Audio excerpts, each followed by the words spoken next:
हाँ, तो 11th वालों से एक बात हम कहना चाहेंगे कि हम लोग का क्लास रेगुलर चल रहा है, तो आप लोग रेगुलर बने रहें। रेगुलर हम लोग एक दूसरे से मिलते रहेंगे, बने रहेंगे, अच्छी तरह से काम करेंगे तो आपको ज़्यादा अच्छी तरह से समझ में आएगा। क्योंकि हमने कहा है कि अगर आप रेगुलर हैं तो केमिस्ट्री हम आपको सिखा कर रहेंगे, हम आपको केमिस्ट्री सिखा कर रहेंगे। और ये जो हम लोग का क्लास अभी तक चल रहा था तो हिंदी मीडियम में चल रहा था। ऐसे हम तो हिंदी इंग्लिश दोनों मिलाकर काम कर रहे हैं, लेकिन ऐसे माध्यम इसका हिंदी था तो हम सोच रहे हैं हमारे पास कुछ इंग्लिश मीडियम वाले भी भाई हमारे पास मैसेज कर रहे हैं कि सर इंग्लिश मीडियम में भी शुरू करें। तो हमने इंग्लिश मीडियम में भी क्लास शुरू करने के लिए सोचा है।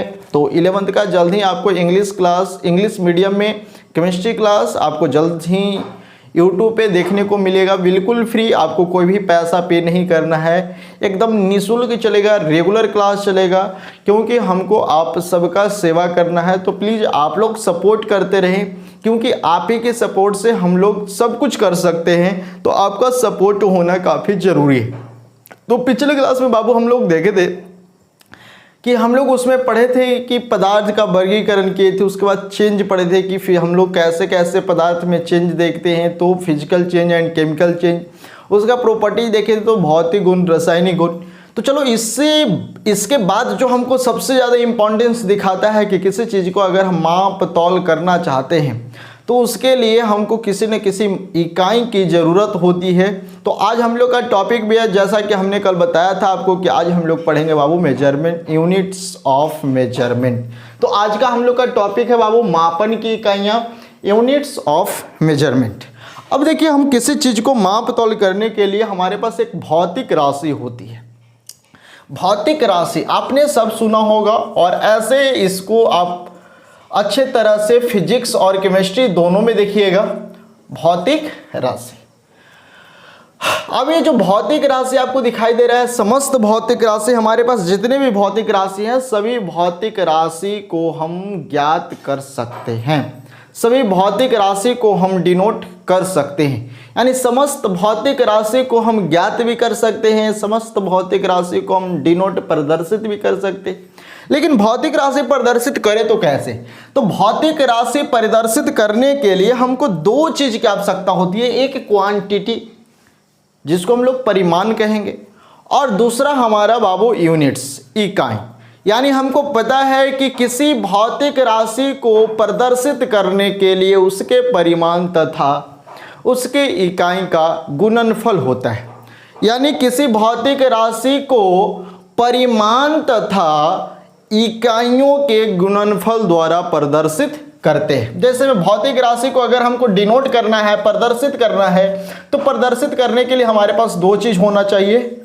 एक होना चाहिए परिमाण, क्वांटिटी, वॉल्यूम, कुछ भी कहिए, मात्रा, और दूसरा होना चाहिए बाबू इकाई।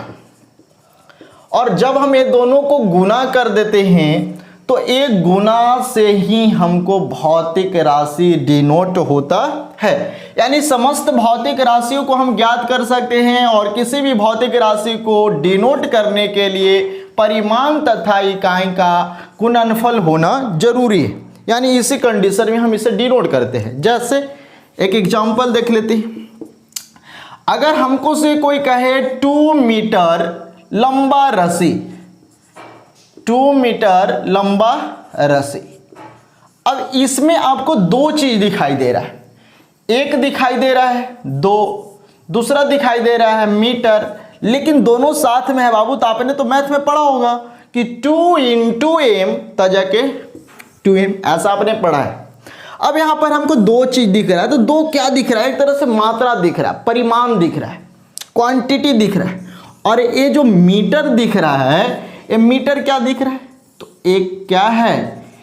इकाई है। मीटर क्या है? इकाई। यानी यहां पर हमने एक भौतिक राशि को डिनोट करने के लिए जो दो आया, एक तरह से परिमाण है,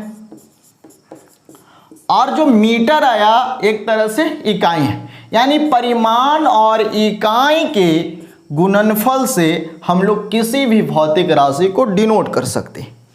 अब यहाँ पर बाबू हमारे पास आता है इकाई। जैसे में मान लेते हैं कि यहाँ पर हमको 2 मीटर इकाई 2 मीटर लंबा रस्सी कह रहा है, तब तो हम एकदम सही सही पता कर पा रहे हैं कि अच्छा 2 मीटर लंबा रस्सी यानी कोई रस्सी है उसको हम 2 मीटर के रूप में देख रहे हैं। लेकिन अगर इसी के जगह पर, इसी के स्थान पर कोई आपसे कह दे कि 2 लंबा रस्सी, 2 लंबा रस्सी, थोड़ा सा लॉजिक समझिएगा, 2 लंबा रस्सी, तो क्या आप यहां पर पता कर पा रहे हैं कि 2 लंबा रस्सी इसका मतलब क्या है? अगर कोई आपसे कह दे कि मीटर लंबा रस्सी, मीटर लंबा रस्सी, तो क्या इससे आप किसी चीज को एकदम बेसिकली आप पता कंफर्म रूप से पता कर पा रहे हैं कि मीटर लंबा रस्सी यानी क्या? मीटर लंबा रस्सी, कितना मीटर लंबा रस्सी, ऐसा कोई डिनोट हो रहा है? नहीं। तो सिर्फ हम इकाई से भी किसी भौतिक राशि को डिनोट नहीं कर सकते हैं, सिर्फ परिमाण से भी हम किसी भौतिक राशि को डिनोट नहीं कर सकते।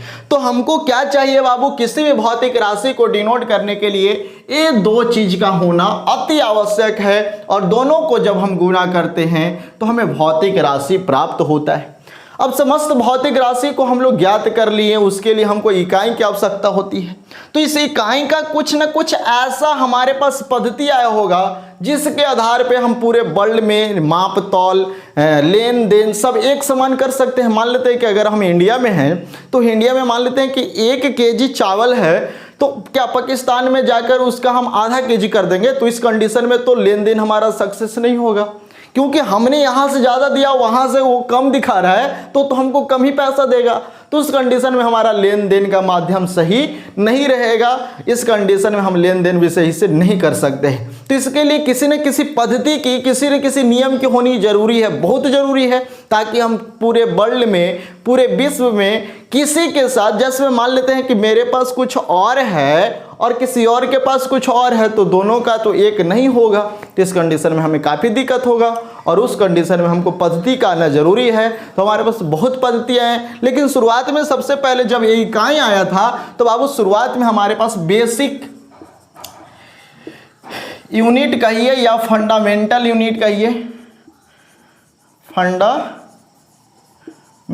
यूनिट हमारे पास मात्र 3 ही आए थे। कितने आए थे? 3। शुरुआती दौर में सबसे पहले हमारे पास 3 ही फंडामेंटल यूनिट आए थे, और जिसका शुरुआत करने वाला था बाबू फ्रांस। कौन था? फ्रांस।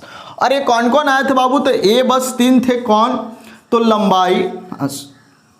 लंबाई, द्रव्यमान और समय। अब क्या एक बात बताओ, तो ये 3 इकाई से हमारे दुनिया में जितनी भी चीजें हैं सभी चीज का मापतौल हो सकता है।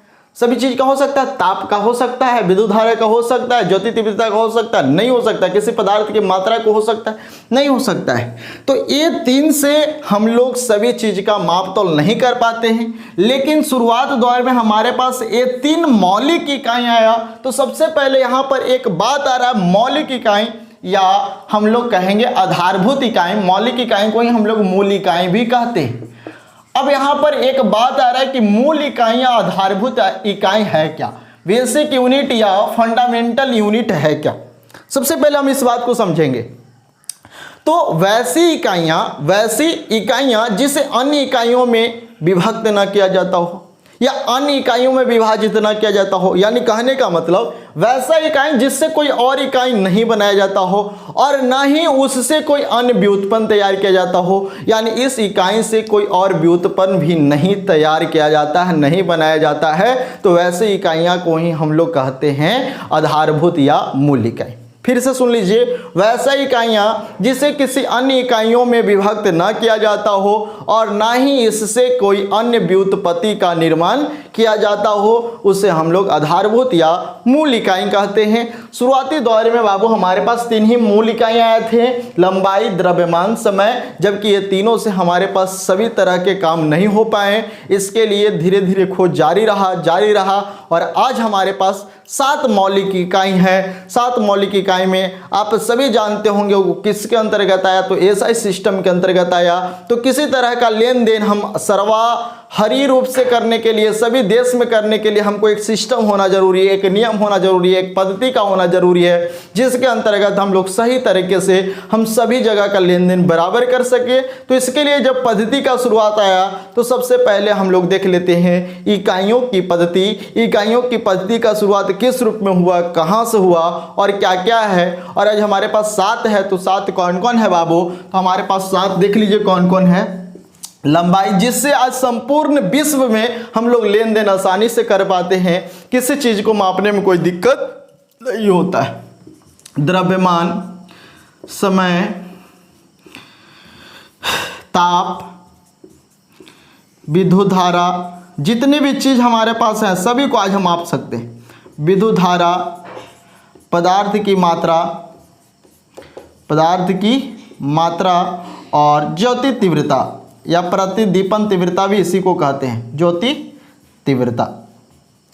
अब यहां पर देख लीजिए लंबाई है 1 2 3 4 5 6 7, तो ये 7 इकाई अभी हमारे पास उपलब्ध है, जिसके कारण हम लोग अच्छे तरह से काम कर लेते हैं। अब हमको यहाँ पर समझना है कि ये जो मूल इकाई है इसको हम लोग पद्धति के अनुसार काम करेंगे, तो हमारे पास कौन कौन से पद्धति आया अभी तक। तो चलो बाबू हम लोग यहाँ पर देख लेते हैं थोड़ा सा इकाइयों की पद्धति।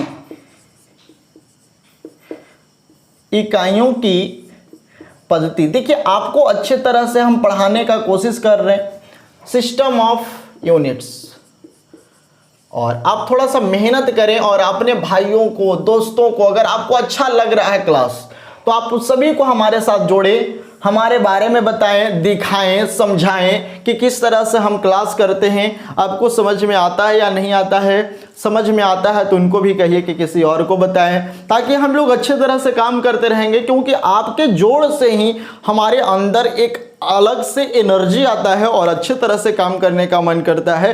क्योंकि यहाँ पर सिर्फ और सिर्फ आप हैं, आप मेरे लिए सब कुछ हैं, क्योंकि आप अगर काम साथ दीजिएगा तो मेरा भी काम होगा। तो यहाँ पर बाबू, और हम लोग असाइनमेंट का भी व्यवस्था किए हैं, जो भी असाइनमेंट हम लोग को चैप्टर वाइज आते रहेगा वो चैप्टर वाइज असाइनमेंट आपको प्रोवाइड कर दिया जाएगा।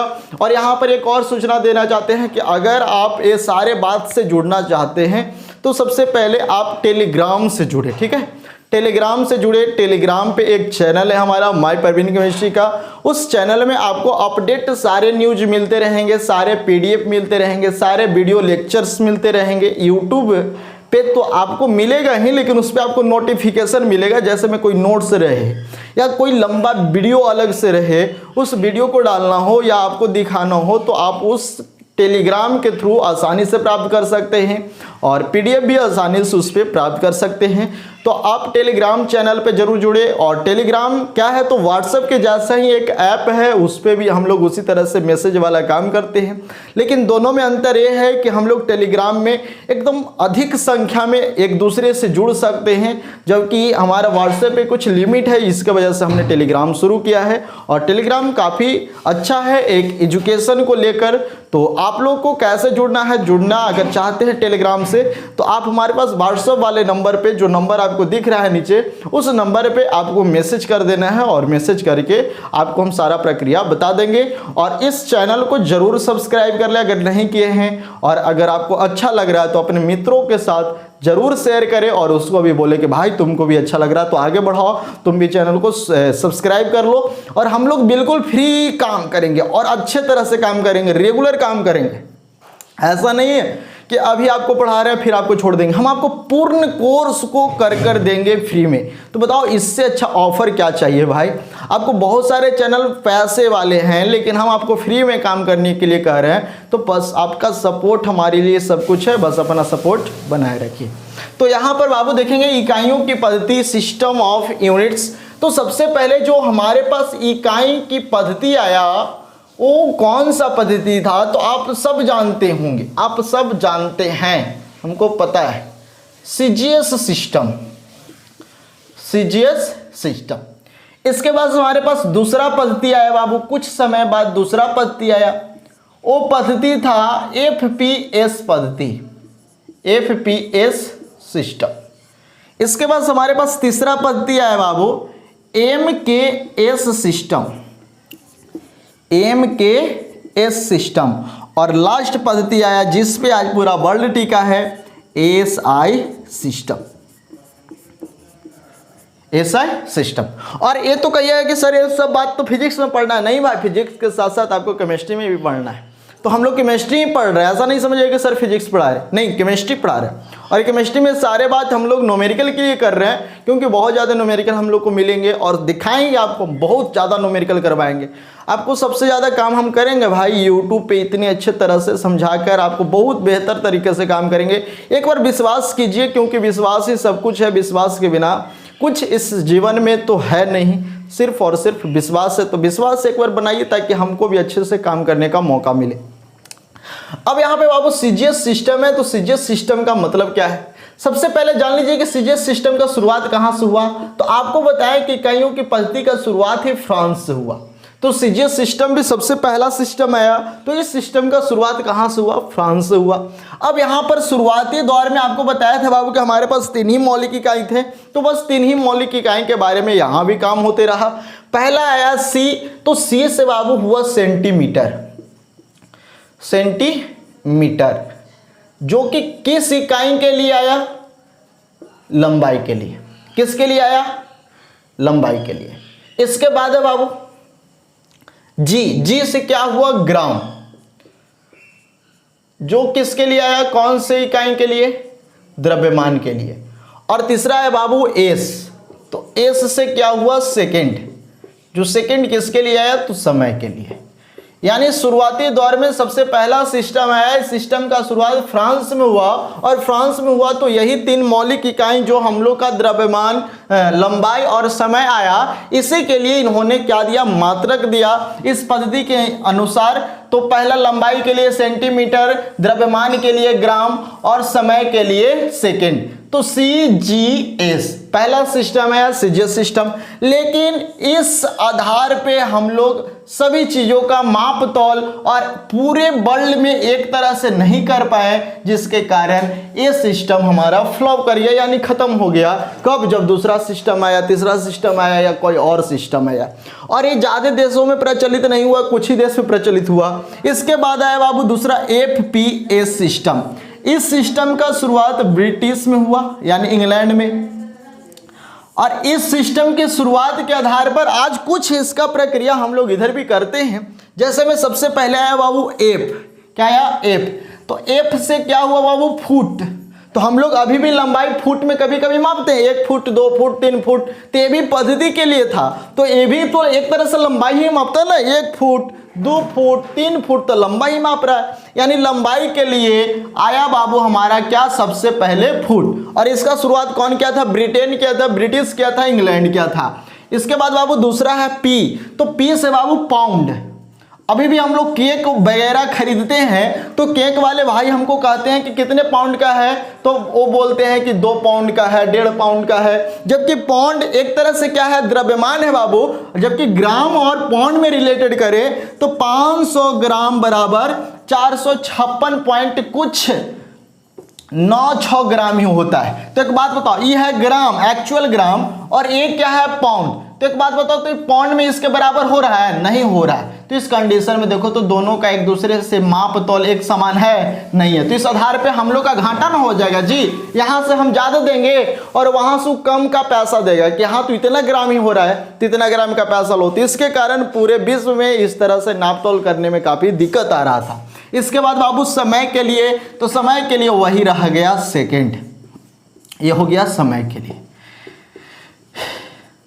समय। इसके बाद आया बाबू MKS सिस्टम। MKS सिस्टम का फिर से शुरुआत फ्रांस में ही हुआ। इन्होंने थोड़ा सा मॉडिफाई किया, चेंज किया, कहा कि अच्छा कुछ और ऐसा करते हैं ताकि हमको भी आसानी हो और कहीं लेन देन करने में भी हमको आसानी मिले, क्योंकि ग्राम ग्राम कितना करते रहेगा, ग्राम ग्राम करने में उसको काफ़ी टाइम लग जाएगा। तो फिर आया हमारे पास MKS सिस्टम, जहाँ M से हुआ बाबू मीटर। देखो अब सेंटीमीटर से मीटर थोड़ा सा बड़ा किया है। इसके बाद K से आया बाबू किलोग्राम। देखो ग्राम से किलोग्राम क्या है? थोड़ा सा बड़ा किया है, यानी अब इसको आसानी थोड़ा बहुत होने लगा। और वही समय के लिए क्या किया? सेकेंड। तो फिर से हमारे पास तीन चीज आया बाबू, इसको हम लोग लंबाई के लिए, इसको हम लोग द्रव्यमान के लिए और इसको हम लोग समय के लिए। लेकिन इस सिस्टम के आधार पर हम लोग तीन ही चीज को माप रहे थे, लंबाई, द्रव्यमान, समय। इसके बाद जो हमको मिलता था वो सब तो आ ही नहीं रहा था। एक बात को और ध्यान दीजिएगा, जो एमके सिस्टम आया, इस सिस्टम को हम लोग मीट्रिक सिस्टम भी कहते हैं। मीट्रिक सिस्टम, मीट्रिक सिस्टम यानी एमके सिस्टम को ही मीट्रिक सिस्टम कहते हैं। और इस सिस्टम के आने के बाद कुछ इसमें इम्प्रूव तो हुआ, लेकिन ये सब सिस्टम में कोई परिवर्तन नहीं हुआ, यानी ये सब ये तीनों ये सेम रह गए। लेकिन इसके बाद जो और इकाइयां हैं उसमें परिवर्तन किया गया। और सबसे इंपॉर्टेंट हमारे पास आया बाबू एएसआई सिस्टम, सबसे इंपॉर्टेंट, जिसके बदौलत आज पूरे दुनिया में काम हो रहा है, पूरे दुनिया में नाम हो रहा है। तो एएसआई सिस्टम को भी देने वाला कौन था? फ्रांस था। और इस सिस्टम को दिया था लगभग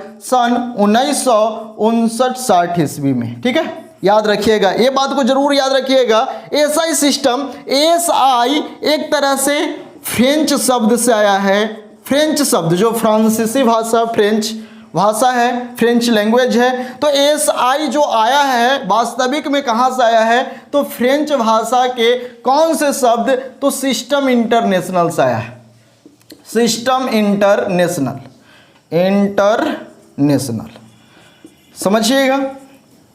एएसआई जो आया है कहाँ से आया है? फ्रेंच भाषा के सिस्टम इंटरनेशनल शब्द से आया है। सिस्टम इंटरनेशनल को हम लोग इंटरनेशनल शब्द अपने भाषा में कह सकते हैं इंटरनेशनल सिस्टम या system of international, system of international. इसको अगर हम लोग हिंदी में देखें बाबू तो क्या कहेंगे? अंतरराष्ट्रीय पद्धति। तो अंतरराष्ट्रीय तो हमको पता चल रहा है कि एक राष्ट्र से दूसरे राष्ट्र, दूसरे राष्ट्र से तीसरे राष्ट्र, यानी अंतरराष्ट्रीय, यानी पूरे वर्ल्ड में काम करने के लिए सिस्टम आया।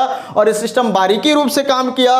और इस सिस्टम में हमको 7 मौलिक इकाइयों के बारे में बताया गया। वो मौलिक इकाई कौन कौन थे, चलिए हम उसके बारे में देख लेते हैं। तो सबसे पहले आप सभी एक बार अपने कॉपी में इसको नोट कर लें। ये ऐसे सिस्टम के आधार पर 7 मौलिक इकाई जो अभी हमने पहले बताया है उसके बारे में देखेंगे और डिटेल रूप में आपको लिखकर दिखा देते हैं कि 7 मौलिक इकाई कौन है, उसके मात्रा कौन है, उसके संकेत कौन है, क्योंकि उसी के आधार पर हमको काम करना है। तो पहले आप इसे नोट कर लीजिए, इसके बाद हम लोग देख लेते हैं 7 मौलिक इकाई।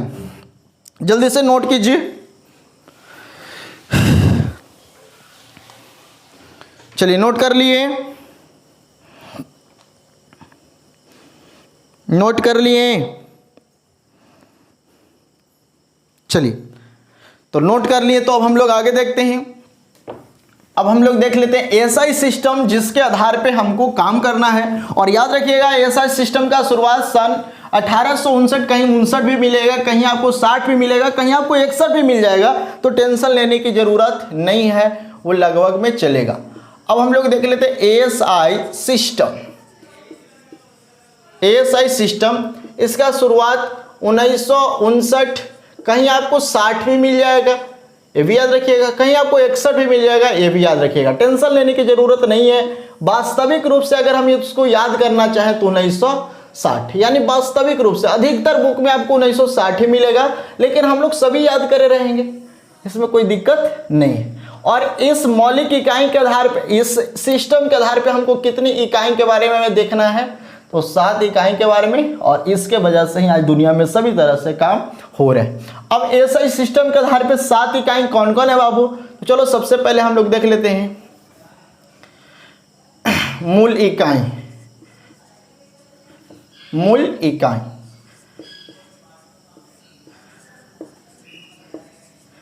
मूल इकाई, इसके बगल में देख लेते हैं इस इकाई का संकेत। हमको बहुत अच्छे तरह से इस सब को ध्यान से देखना है, याद करके रखना है, ताकि हम किसी को समझा सके, किसी को सिखा सके। एएसआई मात्रक, एएसआई मात्रक आपने बहुत बार सुना होगा और 10th क्लास में थोड़ा बहुत पढ़ा भी होगा। और एएसआई मात्रक का संकेत, तो चलो सबसे पहले हम लोग देख लेते हैं हमारे पास कौन कौन से मूल इकाइयाँ हैं एएसआई पद्धति के अंतर्गत, उसका संकेत क्या हुआ, उसका मात्रक क्या हुआ और उसका संकेत क्या हुआ। तो सबसे पहले हम लोग देख लेते हैं बाबू लंबाई। तो लंबाई को हम लोग इंग्लिश में क्या कहते हैं, लेंथ। तो इसका जो संकेत होगा एल, क्या होगा, एल। और इसका जो एसआई मात्रक होगा वो होगा मीटर, और इसका जो संकेत होगा एम। मात्रक का संकेत होगा एम, इकाई का संकेत होगा एल। दूसरा है बाबू द्रव्यमान।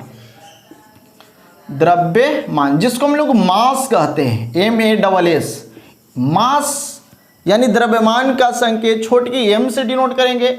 इसका जो एसआई मात्रक होगा वो होगा किलोग्राम, किलोग्राम। इसको हम लोग डिनोट करेंगे केजी से। इसके बाद तीसरा आएगा बाबू समय, समय। इसको हम लोग डिनोट करेंगे छोटी टी से, टाइम। और इसका जो मात्रक होगा सेकेंड। इसका संकेत क्या होगा, एस। इसके बाद हम लोग देख लेते हैं बाबू ताप या तापमान, जिसको हम लोग टेम्परेचर कहते हैं। और इसका सिंबल होगा बड़की टी, और इसका एसआई मात्रक क्या होगा, केल्विन। इसलिए हम लोग हर जगह केल्विन में ही काम करते हैं। और इसका संकेत बड़की के, बड़की और छोटकी में जरूर ध्यान दीजिएगा। इसके बाद है बाबू विद्युत धारा, विद्युत धारा। विद्युत धारा का संकेत बाबू आई, और इसका जो एसआई मात्रक होता है एम्पियर, एम्पियर। और इसका जो सिंबल होगा ए। इसके बाद हम लोग नेक्स्ट देखेंगे पदार्थ की मात्रा, पदार्थ की मात्रा। इसका जो सिंबल होगा एन, छोटकी एन, ठीक है, नंबर से डिनोट करते हैं। और इसका जो एसआई मात्रक होगा मोल होगा, मोल, MOLE। और इसका जो सिंबल होगा MOL, सिर्फ MOL। और इसके बाद बाबू लास्ट जो हमारा है ज्योति तीव्रता, ज्योति तीव्रता, जिसको हम लोग प्रतिदीपन तीव्रता के रूप में भी जानते हैं। इसका जो सिंबल होता है IV होता है। इसका जो एसआई मात्रक होता है कैंडेला, क्या होता है, कैंडेला। और इसका सिंबल होता है CD। तो बाबू ये है हमारे पास 7 मौलिक इकाई, जिसको एसआई सिस्टम के आधार पे लाया गया, और एसआई सिस्टम के आधार पे इसका मात्रक दिया गया, और मात्रक के आधार पे इसका संकेत दिया गया। और इसका शुरुआत सन 1859-60 ईस्वी में। वास्तविक रूप में 60 में आप देखिएगा हर जगह, और आप याद भी रखिएगा 60, लेकिन अगर लगभग में कहीं इधर उधर भी रहे तो उस पर आप ध्यान दीजिएगा। तो एसआई सिस्टम के आधार पर हम लोग काम किए। तो हमारे पास आया 4 सिस्टम बाबू, CGS सिस्टम, CGS सिस्टम। इसके बाद आया बाबू FPS सिस्टम, एक बार रिवीजन कर दे रहे हैं, FPS सिस्टम। इसके बाद आया बाबू MKS सिस्टम, MKS सिस्टम। इसके बाद आया हमारा SI सिस्टम। तो SI सिस्टम के आधार पे ही आज हम लोग अच्छे तरह से काम कर रहे हैं, और पूरे दुनिया में सभी तरह का लेन देन आसानी पूर्वक कर रहे हैं। SI सिस्टम को हम लोग क्या कहेंगे बाबू, international, international system, international system, या इसी को हम लोग कहेंगे system of international, system of international, international. लेकिन ये वास्तविक रूप में आया कहाँ से था बाबू, तो फ्रेंच शब्द कहाँ से, सिस्टम इंटरनेशनल से। तो हमको उम्मीद कह रहा है कि अब आपको ये सारा बात समझ में आया जरूर होगा, और एक बार ऐसा आया दिमाग में तो शायद आप कभी नहीं भूलिएगा। CGS सिस्टम में बाबू C से सेंटीमीटर, G से ग्राम, S से सेकेंड। APS सिस्टम में बाबू F से फुट, P से पॉइंट, S से सेकेंड। MK सिस्टम में बाबू M से मीटर, K से क्या होगा, K से किलोग्राम, और S से सेकेंड। और SI सिस्टम के आधार पे 5, पहला बाबू लंबाई, दूसरा बाबू द्रव्यमान, तीसरा बाबू समय, तीसरा चौथा तापमान, पांचवा विद्युत धारा, छठा पदार्थ की मात्रा, सातवां ज्योति तीव्रता। लंबाई का बाबू संकेत L, द्रव्यमान का संकेत M, समय का संकेत T, छोटकी T। और छोटकी समझ में आता है ना, छोटकी बड़की समझ में आता है। अच्छा एक बात बता ना, तो हमको जरा एक क्वेश्चन है, ये क्वेश्चन अगर सुन लिया है तो हमको जवाब जरूर देगा, ताकि हमको पता चलेगा कि लास्ट तक आप लोग पढ़े थे। आपका क्वेश्चन, हमारा क्वेश्चन ये है कि बड़ी ए छोटी ए से कितना बड़ी है, ठीक है। इस क्वेश्चन का आंसर आप लोग दीजिएगा, नहीं दीजिएगा तो ये भी बताइएगा कि हमने क्या क्वेश्चन पूछा था। हमको पता चल जाएगा कि आप अच्छे तरह से पढ़ रहे हो, और हम आपको एक इनाम देंगे, ठीक है, आपको एक इनाम देंगे, जरूर बताइएगा। तापमान, विद्युत धारा का I, पदार्थ की मात्रा का N, ज्योति तीव्रता का IV।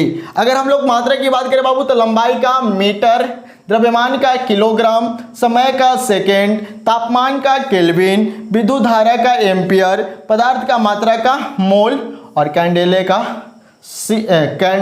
ज्योति तीव्रता का कैंडेला। मीटर का बाबू M, किलोग्राम का kg, सेकेंड का समय, केल्विन का K, एम्पियर का A, मोल का मोल और कैंडेला का CD।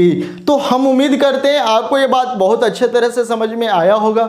तो आज का टॉपिक हमारा था बाबू मेजरमेंट ऑफ यूनिट्स, इकाइयों का मापन की इकाइयां।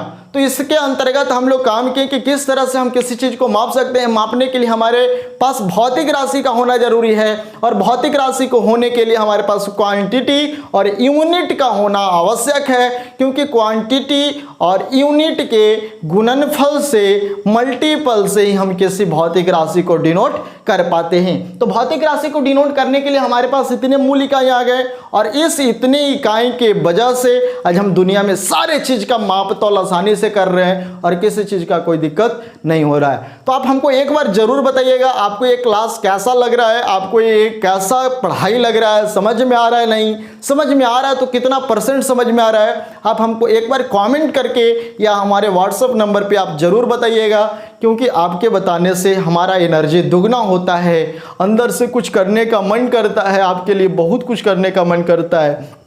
तो प्लीज़ सपोर्ट करते रहें, सब्सक्राइब कर ले अगर नहीं किए हैं, विश्वास बनाए। विश्वास बनाने के लिए आपको 2-3 वीडियो को देखना होगा। उसको देखने के लिए आप हमारे प्लेलिस्ट में जाएं, आप जिस क्लास के हैं उस क्लास का वीडियो आप देख सकते हैं। आप 11th में हैं तो 11th के देखिए, 12th के हैं तो 12th के देखिए, 10th के हैं तो 10th के देखिए। और हम अब इंग्लिश मीडियम में भी 11th का क्लास शुरू करने वाले हैं, तो जो भी हमारे इंग्लिश मीडियम वाले स्टूडेंट हैं वो भी हमारे साथ जुड़ जाएं तो ज़्यादा बेटर रहेगा, क्योंकि हम लोग को काम करना अब शुरू हो रहा है। ठीक है, तो फिर से मिलते हैं हम एक नए क्लास के साथ, तब तक के